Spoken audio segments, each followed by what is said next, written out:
Seoul's top diplomat mentioned during a parliamentary audit that the Moon administration is considering easing its sanctions on North Korea.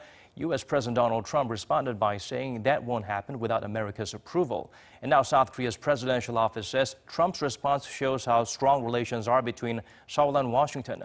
Park Hee-jun gets us up to speed with the developments.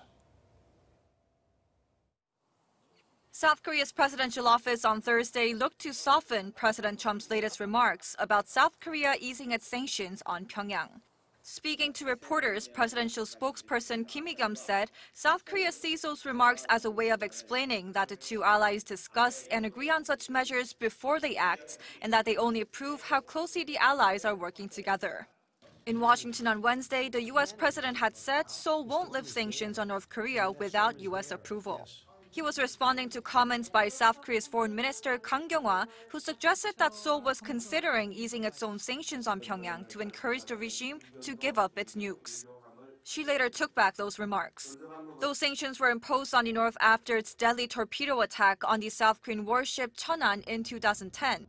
Still, the fact that President Trump rejected the idea of South Korea canceling sanctions alone could indicate that Seoul and Washington are still in lockstep on North Korea. South Korea's unification minister Cho Myung-kyun said later that in fact there had been no detailed review of lifting the sanctions. He did say, however, that Seoul has been flexible in improving relations between the two Koreas.